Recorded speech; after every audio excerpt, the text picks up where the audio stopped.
माँ बिल्कुल ही परेशान मत हो, मैं आपको डिसअपॉइंट नहीं करूंगा। और देखना, इस बार ये डील मैं क्लियर करके आऊंगा और सारे नेगोशिएशन खुद संभाल लूंगा। ये इटली नहीं है, इंडिया है, इंडिया। यहाँ सब कुछ परखा जाता है। और मैम्बो अंकल को तो पता ही नहीं कि उन्होंने भानुशाली ग्रुप के नए सीईओ को पहले ही ऑफेंड कर दिया।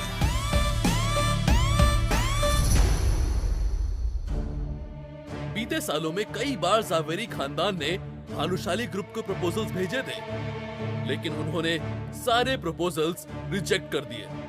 अब इसके पीछे की असली वजह जो कोई भी हो, लेकिन भानुशाली परिवार हर मामले में जावेरी खानदान से 10 कदम आगे था। ऊंचा और पावरफुल होने के कारण उन्होंने जावेरी खानदान को कभी घास तक नहीं डाली। यहाँ आने से पहले मुझे एक बहुत ही रिलायबल न्यूज़ मिली है कि भानुशाली ग्रुप अपना सीईओ बदल रहा है, और ये भी सुनने में आया है कि वो सीईओ बहुत ही यंग है।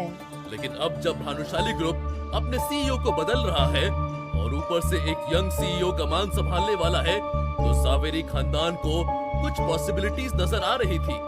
जावेरी परिवार इस अपॉर्चुनिटी को अपने हाथ से खोना नहीं चाहता था।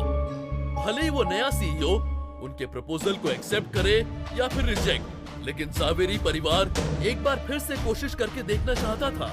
नक्श का पूरा ध्यान अपने खाने पर था, लेकिन जब उसने कल्याणी के मुंह से भानुशाली ग्रुप के नए सीईओ वाली खबर सुनी, तो तुरंत ही उसका सर ऊपर की ओर उठ गया था। उसकी आंखों में एक अलग सी चमक आ गई थी। मन ही मन नक्श सोचने लगा कि भले ही कल्याणी 90 साल की हो गई है और उनसे चला भी नहीं जाता है, लेकिन मार्केट में क्या चल रहा है उन्हें सब खबर रहती है। तो फिर क्या ख्याल है, किसी के पास कोई आइडिया है कि भानुशाली ग्रुप के उस सीईओ से मुलाकात कर सके?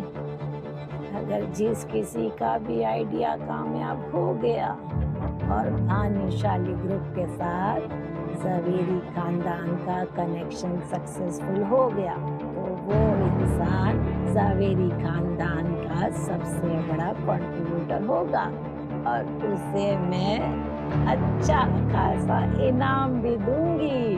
दादी हूँ जो आ जाओ प्लीज प्लीज प्लीज। अरे हूँ सारी डीलिंग करी सकूँ जो। बा मुझे जाने दो, मैं ये डील क्लोज करके आऊंगी। बा अनिका भी अपना मुंह खोलकर अपनी बात रखना चाहती थी, लेकिन जब अनिका ने जावेरी खानदान में अपनी जगह रियलाइज की, जो बाकी के कजिन से काफी नीचे थी, तो अनिका ने अंत में शांत रहने का फैसला लिया। कल्याणी के सामने सभी लोग एक के बाद एक अपने ओपिनियंस रख रहे थे और कल्याणी भी सभी की राय सुनकर सेटिस्फैक्शन में अपना सिर हिला रही थी। आखिर में कल्याणी की नजर मैम्बो अंकल पर गई, जिनके चेहरे पर ईगरनेस के हाव भाव पहले से ही दिखाई दे रहे थे। नवीन, ये मैटर को तुम हैंडल करोगे and don't let me down. चलो इसी बहाने हमें ये तो पता चला कि मैम्बो अंकल का असली नाम नवीन जावेरी था। मैम्बो अंकल तो उन्हें प्यार से बुलाते थे, वैसे वो प्यार के लायक तो बिल्कुल भी नहीं थे। माँ बिल्कुल ही परेशान मत हो, मैं आपको डिसअपॉइंट नहीं करूंगा। और देखना, इस बार ये डील मैं क्लियर करके आऊंगा और सारे नेगोशिएशन खुद संभाल लूंगा। उनके चेहरे से वो काफी कॉन्फिडेंट नजर आ रहे थे। एक तरफ माँ और बेटे के बीच में कुछ सीरियस बातें चल रही थी, तो दूसरी तरफ नक्श भाई साहब का खाना हो गया था।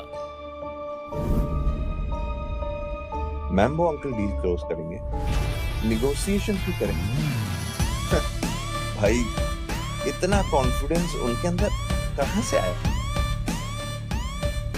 ये इटली नहीं है, इंडिया है, इंडिया। यहाँ सब कुछ परखा जाता है। और मैम्बो अंकल को तो पता ही नहीं कि उन्होंने भानुशाली ग्रुप के नए सीईओ को पहले ही ऑफेंड कर दिया है, और उसके बाद भी भानुशाली ग्रुप से कनेक्शन बनाने की बात कर रहे हैं।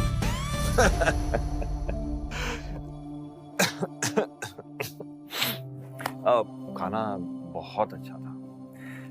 ऐसे लगा आज पहली बार मैंने दिल खोल के खाना खाया है। फैमिली गैदरिंग खत्म होने के बाद नक्श अनिका और चित्रा को लेकर घर की तरफ निकल पड़ा था। रास्ते में अनिका ने नक्श की किसी भी बात पर कोई ध्यान नहीं दिया। उसके दिमाग में तो बस कल्याणी की बातें घूम रही थी कि कैसे जावेरी खानदान भानुशाली ग्रुप के साथ कनेक्शन बनाना चाहता है और उस डील को क्लोज करने की जिम्मेदारी मैम्बो अंकल को दी गई। कल्याणी अपने चारों बेटों में से, माफ कीजिएगा, अब अनिका के डैड तो रहे नहीं, तो अपने तीनों बेटों में से सबसे ज्यादा मैम्बो अंकल को ही पसंद करती थी और ज्यादातर सारी अच्छी अपॉर्चुनिटीज उन्हीं को संभालने के लिए बोलती थी, जिसमें उन्हें इंडियन मार्केट का ABCD का भी नॉलेज नहीं था। बस इटली में अपना बिजनेस क्या चमका दिया, कल्याणी को ऐसा लगता था जैसे मैम्बो कहीं पर भी फतह कर सकता है। अनिका यही सोच रही थी कि अगर वो कोई पैंतरा चलाए और उसके आइडिया से अगर जावेरी खानदान और भानुशाली ग्रुप के बीच में डील क्लोज हो जाए तो वो अपनी अंजी कॉर्पोरेशन को भी डूबने से बचा सकती है। वैसे अभी तो उसकी डूबती हुई कंपनी को विहान बजाज संभाल रहा था, लेकिन अब जब उसने अनिका को ड्रीम लवर नेकलेस खरीद कर दे दिया है तो क्या उसके पास भी अब उतना पैसा होगा? अनिका के मन में ये सारी बातें घूम रही थी और वो जितना इस बारे में सोच रही थी उतनी ही ज्यादा उसे इरिटेशन हो रही थी। अनिका का बर्ताव देखकर नक्श को समझ आ गया था कि वो क्यों इतनी स्ट्रेस्ड है, लेकिन उस समय नक्श ने कुछ नहीं कहा। रात को सोने से पहले अचानक से नक्श जमीन पर लगाए अपने बिस्तर से उठा और सीधा बेड की तरफ बढ़ा, जहां अनिका बस लेटने ही वाली थी। नक्श ने अनिका को देखा और उसका मन किया कि आज की रात वो अनिका के साथ ही सोए, लेकिन अपनी इस इच्छा को साइड में रखते हुए नक्श ने अनिका को दिलासा देते हुए कहा, अनिका, एक बात करूं तुमसे? क्या है? तुम ना टेंशन मत लिया करो, सब ठीक होगा, सच में। और हाँ, मैम्बो अंकल की टेंशन तो जरा भी मत लो।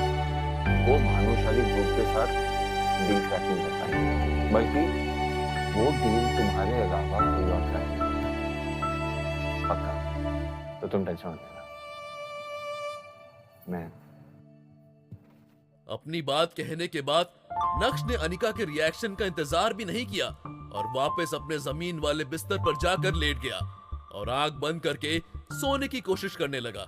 नक्श की बात सुनकर एक पल के लिए अनिका शॉक्ड रह गई थी। उसे यकीन नहीं हो रहा था कि नक्श ने उसके दिमाग में चल रहे उन थॉट्स को पहचान लिया था। हालांकि जो कुछ भी नक्श ने कहा उसे सुनने के बाद अनिका स्पीचलेस हो गई थी। अनिका नक्श की बात पर यकीन नहीं करना चाहती थी। अगर वो भानुशाली ग्रुप के पास डील लेकर गई और वो डील क्लोज होगी ही होगी, इस बात की क्या गारंटी थी? नक्श को कैसे पता कि उसके चाचा और उसके बाकी के कजिन्स इस डील को क्रैक नहीं कर पाएंगे? नक्श तो अनिका को कंफर्ट देने आया था, लेकिन अब तो अनिका और भी ज्यादा कंफ्यूज दिखाई दे रही थी। अनिका उन सब चीजों के बारे में नहीं सोचना चाहती थी, इसलिए सब कुछ भूलकर उसने अपनी आंख बंद की और सोने की कोशिश करने लगी। उधर सावेरी खानदान में मैम्बो अंकल पूरी प्रिपरेशन कर रहे थे कि कैसे भानुशाली ग्रुप के साथ कनेक्शन बनाया जाए। साथ ही साथ अनिका के कजिन्स भी इसी काम में लगे हुए थे, लेकिन अनिका शांत और गुमसुम थी, जैसे मानो वो पहले ही हार मान चुकी हो। उसे लग रहा था कि मैम्बो अंकल नहीं तो उसका कोई और कजन ये डील क्रैक कर ही लेगा, इसलिए अनिका का ध्यान उस डील से हट गया था। शायद अनिका ऐसा भी सोच रही थी कि अगर वो डील किसी से भी क्रैक नहीं हुई तब वो कोशिश करेगी।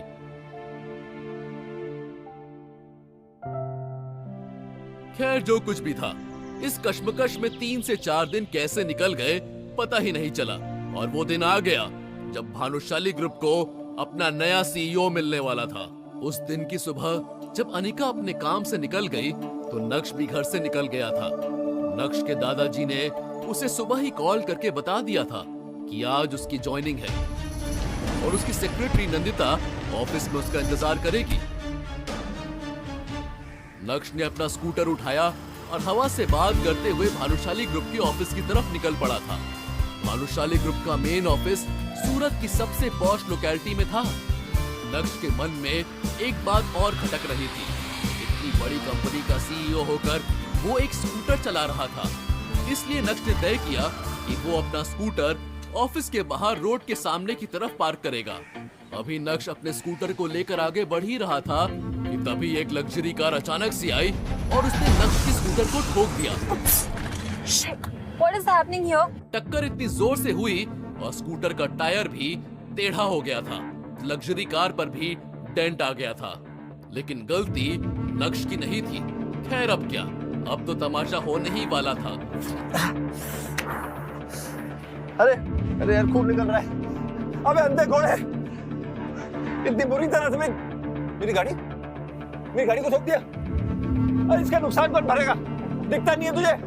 ये इससे पहले कि वो लग्जरी कार के ड्राइवर से कुछ कहता, अचानक से उस कार का दरवाजा खुला और नक्श को शिवानी के दर्शन हुए।